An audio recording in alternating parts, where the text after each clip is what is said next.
All right, well, welcome everybody to this Explore Episcopal session on girls rowing. We're very excited to have Coach Collins here and Sophie, who's a student at Episcopal, here to talk to you a little bit about their roles in terms of the crew team and their experiences at Episcopal. So if you all want to introduce yourselves, and then we can get going. Sure. Hi, my name is Dave Collins. This is my 13th year here at Episcopal. I'm the head coach of the girls crew team, rowing team. Both those words are used synonymously, so don't worry too much about either one. We can use them interchangeably there. The other thing, I am a math teacher. I chair the math department, and I live on campus with my wife and my son. Hi, I'm Sophie Novitsky. I am a senior this year at Episcopal. This is my fourth year. I'm from Woodbridge, Virginia. At Episcopal, I'm a monitor on the freshman girls dorm. I also work as a tutor and a waiter. This is my fourth year on the crew team, and I've been both a rower and a coxswain on this team. Awesome. Perfect.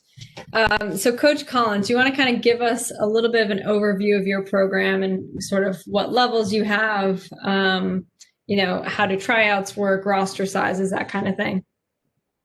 Sure. So I think something that's pretty unique to crew is most, if not everybody who starts rowing at Episcopal has never done the sport again. So we have the first year that you come out for the team, you're going to be grouped with a bunch of people who have never done the sport before. So we will teach you everything from how to carry a boat, to put the boat in the water, to obviously a basic rowing stroke, to getting to the line and doing your first race, all within about 3 weeks. So there are two teams. There's a novice team your first year, and then after that, you progress up to what we call the varsity team. And within the varsity team, there are various boats that you can make. And so we race usually fours on the varsity level. So we have our top four, or what we call our first four, second four, and probably third four in terms of having depth on the team. So in terms of tryouts, again, because nobody has ever done this sport, it is rare. I think there was 1 year where we had a couple people choose not to do the sport towards the end of tryouts, but it's essentially a no-cut sport. If you want to do it, we'll find a room for you on the team. Absolutely. So in terms of philosophy, in terms of who we're looking for, again, because we're looking for people who are just interested in learning a new sport, just looking for somebody who's super coachable. And that's been that's what I've seen since I've been at Episcopal. All the rowers, all the athletes are super coachable, want to learn, want to get better at both the technique, but also study kind of how to push themselves mentally on the ergometers, which is the rowing machines. That's our main source of fitness that we do when we first start. But really just looking for people who want to work hard. It's a sport that demands a lot of you, both mentally and physically. But also I'll just add, it is the sport of all the sports I've done. It's the sport that the hard work that you put into it has the most return of any sport that I've been associated with. So if you work harder, you're going to see results and get better as a rower. So that's the one thing I love about rowing, is because if you want to if it's just something you really, really want to do, you just put in the time, put in the work, hopefully with some help from your coaches and your teammates, you'll see yourself get better. Awesome. Thank you. So Sophie, just to kind of start us off, what does a typical week look like for you during crew season? Yeah, so during crew season, so we start out on Monday afternoon after classes. We're usually on campus in our erg room, getting a good cardio workout in on the ergs, doing some strength training. And then for the rest of the week, Tuesday through Friday, we're down at the water at Occoquan Regional Park, and we're on the water for about 1.5 to 2 hours. We try and get as much as we can. We'll actually leave campus right after classes. It's a bit of a rush. And then Saturdays are when we have our regattas. And those can take up a good chunk of the day, but they're really fun and kind of a bonding time when you get to race, but you also kind of just get to hang out with the rest of the team. That's awesome. Well, so what's that, kind of staying on you, what's that like of being a part of the crew team? What makes it such a, obviously you've done it for 4 years. So what's so special about it? I think the most special thing is that not a lot of people else on campus understand our team fully because they don't usually see us a ton. And so I think it's kind of this bond that other people don't really get. They don't understand how hard crew can be, but how rewarding it is. And it's kind of nice every once in a while to bring back awards and places, and everybody is like super shocked. And we're like, no, we've been doing this the entire season. We've been working for this. So it's just a bond of something that a lot of people don't get at Episcopal, but you truly understand when you get on the water. Great. Well, Coach Collins, can you talk a little bit about your coaching staff and who you have normally, how many adults you have on your staff and kind of who they are? Absolutely. Our coaching staff is so deep. There are 4 on-campus coaches. Myself, Coach Kravasic, who works in the science department, Coach Hutspeth, who also works in the science department, and Coach George, who works in the social studies. Through almost all those coaches have head coaching experience. So it's personally, I love having them on the staff because not only their knowledge, but they also know what it takes to put a program together and can kind of push them off and give them different groups of people. Some years, Coach K will work with the varsity, some years she'll work with the novice, and we just keep rotating through. We also have one off-campus coach, Coach Luke Bond, who essentially can do everything. Not only is he a great coxswain and works with the coxswains one-on-one, but he can also work with the boats, and he helps me out. It's just a pleasure to have him. He's actually been with the program for 15 years. So he's been here longer than I have. And again, I feel almost embarrassed to have the coaches we have because it's such an impressive coaching staff, and their accomplishments are, they've done great things as coaches and also as rowers themselves. Great. Well, Sophie, can you touch on the relationship between the coaches and the athletes and kind of what that's like to have so many adults with you throughout your season? Yeah, I actually, within it, Dr. K happens to be my advisor, and she was also my coach freshman year. So I definitely had a strong connection just right off, knowing her really well. But you have to trust them, knowing that we come into the sport not knowing anything. You really do. You jump into the water, you're in a boat in the middle of the water, and you have no idea what to do. And you just have to trust them. And I think that's why we are so close, because there is that respect of knowing that they know a lot more than we do. And we do have to kind of rely on them to get where we need to go and to do what we need to do. But having them be so many of them, there's always somebody that you can go to, and there's always somebody looking at you and making sure that you're improving. Great. Well, let's can I just jump in real quick, because just to build off what Sophie says, the opposite is absolutely true as well. As coaches, we have to rely on Sophie as a coxswain to essentially something that's really unique about the sport is that when we kind of push them off the dock to go to the starting line, they're on their own. They have to run the race plan. They have to get themselves to the starting line. They have to make decisions within the race. So obviously I look to Sophie absolutely to run that, but we have to have trust in her. But then the rowers also need to trust her. So there's a huge amount of responsibility both placed on the rowers and the coxswains. So it's definitely this back and forth. She talked about, and I just wanted to jump in there and say the opposite is absolutely true as well. That's fantastic. Let's talk a little bit about facilities and what you use on campus and then what you use off campus. So if Coach Collins, if you want to kind of start, and Sophie, you can jump in if there's anything you want to add. Sure. So as Sophie said, we utilize a couple spaces on campus to minimize travel because our boathouse is not on campus. So there is an ergometer room that we have in Hershey Athletic Center, which is the gym depicted there on the right. And we have a 24 ergometers. We also have sliders. If anybody's listened to this, has a little experience in crew, we can put the ergs on sliders. One other facility that's specific to rowing that we actually developed this fall due to COVID was we developed some rowing simulators that we actually put by the pool. And we were able to actually take some strokes, albeit pretty light strokes, but we were able to teach some very specific technique that the rowing machines don't allow you to do.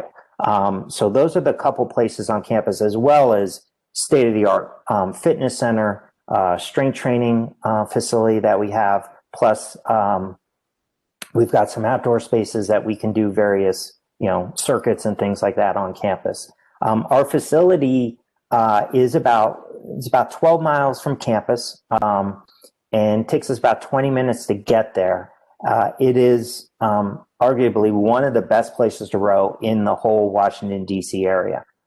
It's super protected in terms of wind, so we can get out almost any day of the week we want to get. It's great that I don't have to check the weather all the time. I know if we get in the buses and we head on down, we're going to be able to get on the water. I like to, one of the things that I also think is pretty cool about our sport is because we have to go off campus, it kind of expands the campus. It kind of takes us off campus, gets us down to a beautiful area. There's bald eagles, there's osprey, there's all these different wildlife that are there, which is just awesome. And it's just, a great part of the year in the springtime to get out there as the weather's starting to warm back up and to get on the water. Is just a great place to go down. And like I said, we're pretty fortunate that we have such a great section of the river that we get to row on. Awesome. Oh, cool. Well, Sophie, what kind of thinking about your past seasons and your time on the crew team, what have been a few or maybe even just one of your main kind of favorite memories or moments that really stand out in your mind?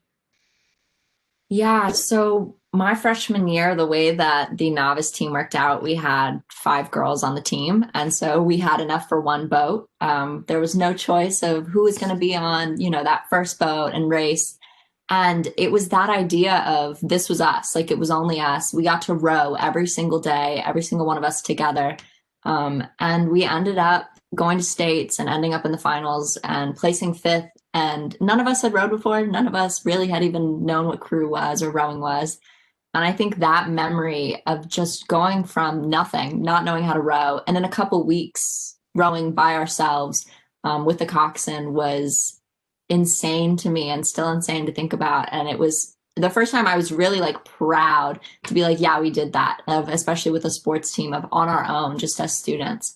And even now as a coxswain, even though I don't row anymore, I still hold that memory and I tell the rowers that I work with every single year that story, because I think it is really important for them to know that you can do anything after a couple weeks on the water. That's incredible. Can you talk a little bit about that relationship now that you're an upperclassman of welcoming in new students and kind of what that process is like of leading them through this sometimes very new sport to them?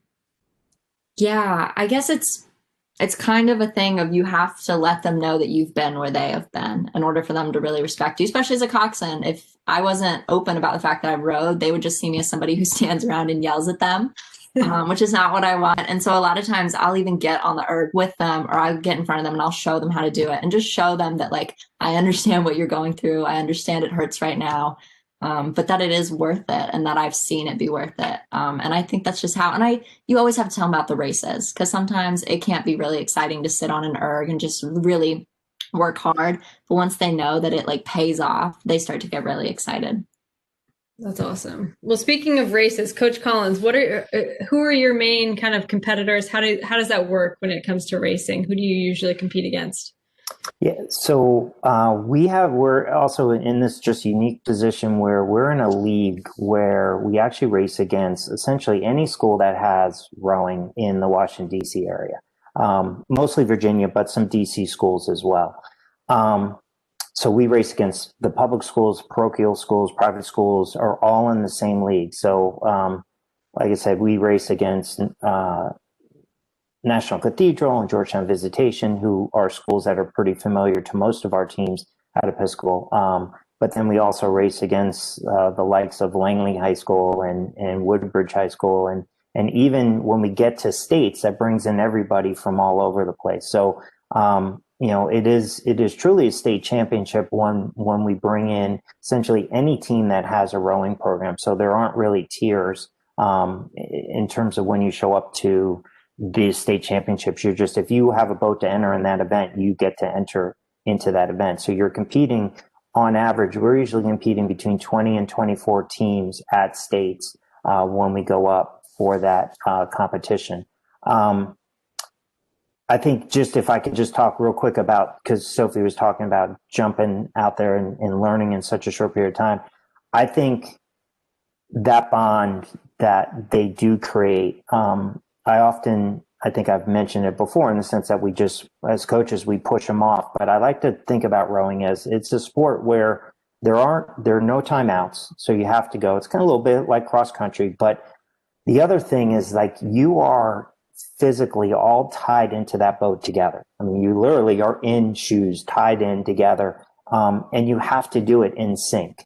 So it's not only your effort, but it's how well you're doing it all together. So I think when Sophie says, you got to remember the racing, I think when you do, and I think everybody saw some of those pictures of us on the medals dock at states with, receiving these big, huge trophies and gold medals, which is incredible. But you feel that win, I think, so many times more, because it's not really, it's really hard to say, oh, well, the one person in the front of the boat was the person that really won that race. I mean, literally everybody together has to be the sum of the parts. So it's all the parts that sum up to be the whole. And that's what really, I think, also makes it pretty unique in terms of trying to get from never having taken a stroke to trying to win a state championship. Yeah, that's awesome. Thinking about kind of the different students that you end up, having at Episcopal, and what's the difference in experiences for someone who's never, participated in rowing before, and someone who maybe has kind of collegiate goals, and kind of is there a difference for those types of students? I mean, there definitely would be a few differences within the sport. I mean, within the amount of time that they've spent in the off season, whether they're able to do some rowing over the summer, but within the stroke of the sport, I mean, it's going to be the same for everybody, right, both from your novice year all the way up to the varsity year.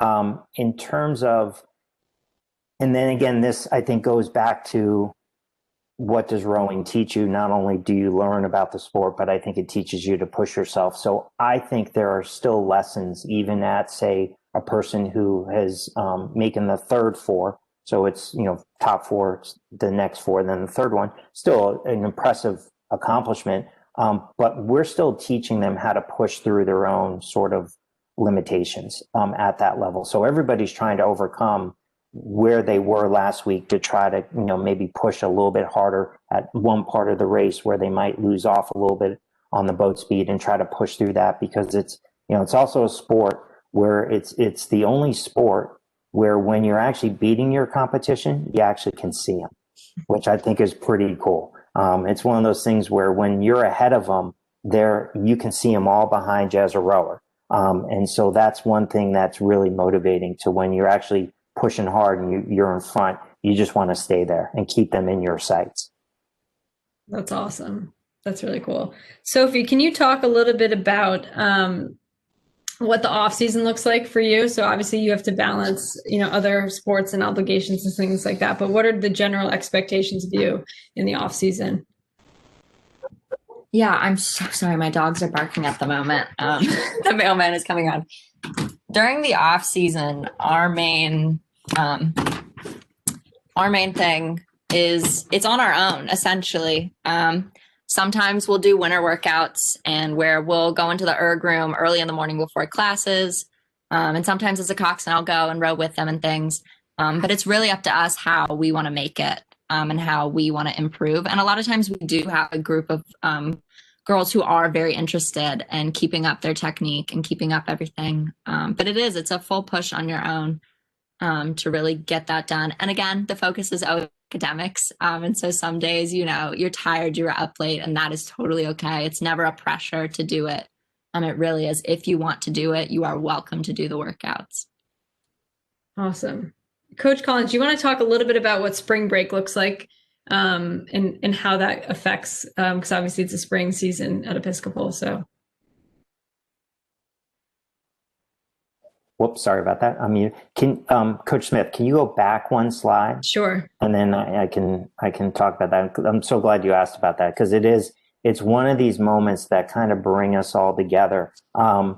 So the picture in the lower left is us out in San Diego, which is, we've been to various places. We've taken spring break trips to Tampa, to South Carolina, to Newport Beach, California, and the last couple of years we've been going out to San Diego. And so it's a trip that we usually, we spend about a week out there. We're able to get almost 3 weeks of rowing in that one trip, based on 2-a-days and just being able to row a little bit longer. And obviously, pretty nice place to go out and row for a week.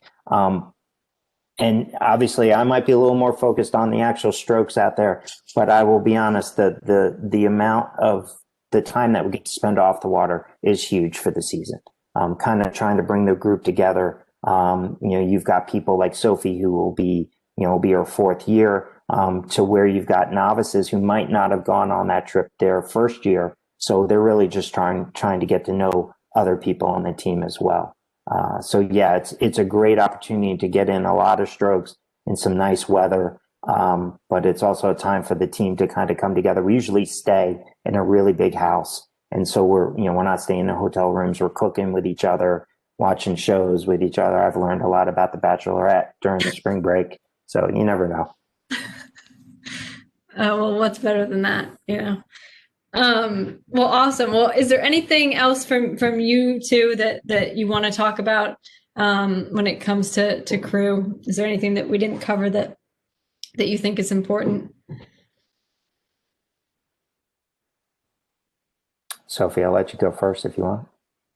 Yeah, I think the biggest thing, and especially at Episcopal, people have an idea about rowing that you have to be a certain size or look a certain way in order to be good at it, that it's a tall person sport. And from experience being 5'3" and having to row, I could tell you that it doesn't have to be. I did end up switching to be a coxswain, but I still can row and get in a boat. And I think that's what's most important is people have a certain idea of what rowing has to be or that it's super hard. And as long as you put in effort, anything can get easier. And I think this is one of the most rewarding sports, like Mr. Collins was saying earlier, and just anybody can try it. And I just love it. I never thought that I would become a rower or a coxswain and go and possibly do this in college, but it's all become very possible in a short amount of time. And that much I am very appreciative of. Awesome. That's awesome. Yes. It's pretty hard to top that. We just, as coaches, we just love to be able to introduce something to somebody who's never done it, and to watch somebody who may not have had a ton of confidence in themselves, either athletically or even just overall confidence, and just to watch them year after year get more confident in something that they've decided to put some work into and put a lot of effort into it. And they just, Sophie said, everybody comes in different sizes, but to see everybody get a little bit taller, get a little more sure of themselves, both academically, but also when they get down to the river and they get to the starting line, and just have confidence that, like last week I wasn't able to do this, but between my teammates, my cox, and my coaches, we're going to be able to kind of overcome this and push ourselves even a little bit harder this week. Awesome. Well, thank you both for spending some time talking about the rowing program at Episcopal. And thank you to those of you who are watching this, and hopefully you will have found it to be valuable. Here is the contact information for Coach Collins. So if you have any questions, and Sophie, I'm sure would love to answer any questions that you have as well. So let us know if we can help at all as you go through this process.